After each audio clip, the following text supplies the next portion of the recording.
When I was a kid, my dad was never around. He was either at work or at the pub or down at the TAB. And I had the sense that I actually didn't get what I wanted from my father. And when I examined that issue, what I found was that the issues I had around my dad were actually not really about him at all.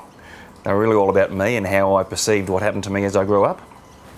And so I came away with the perspective that my dad did the best he could with what he got. I have a fantastic relationship with my father. Our childhood relationship wasn't so strong, and now it's just fantastic. And I just thank Man's in a Journey for that all the time, you know, all the time. I got a greater insight into my father and my relationship with my father. Certainly in terms of understanding how he came to be as an adult, how he came to live life as a man, and I suppose I came to an understanding that his parents didn't do a great job of teaching him how to be a man, and so he didn't have the tools to pass on to me about how to be, I suppose, a responsible adult male. So it gave me a better insight into how to be a better man. Through Man's Inner Journey, I got to get a better understanding of my relationship with my father. While I always have loved and respected him, and he's a wonderful man, we didn't really connect at all.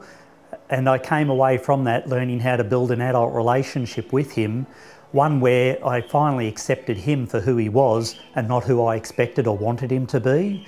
So the relationship's really developed since then, and the added bonus of that is my relationship with my own son has greatly improved, as well as with my own daughters. Learning more about my dad and how he was and what he was like, and perhaps the things that he did and didn't do, and you know, I had some judgment around the fact that he didn't do things that I wanted him to do. Trying to understand what he would have been like as a little boy, and maybe appreciating that more, and perhaps the skills that he developed maybe weren't as different, they were different to mine, but I was able to accept the way he was.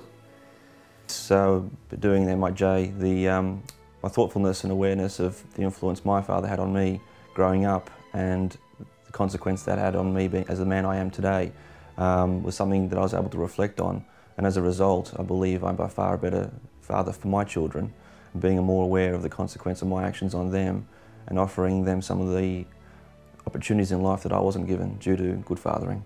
The relationship I had with my father was not particularly good. In fact, it was bloody terrible. And I got an opportunity to look at that relationship and to understand some of the difficulties that Dad was going through, which reflected in his relationship with me.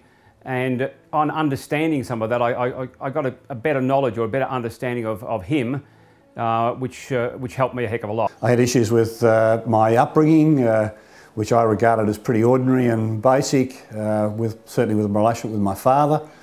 And I was probably pretty unforgiving of my father. And one of the things that really did come out of the MIJ was the attitude towards forgiving my father for what he had or hadn't done for me as a son to become my own man, to become a father myself.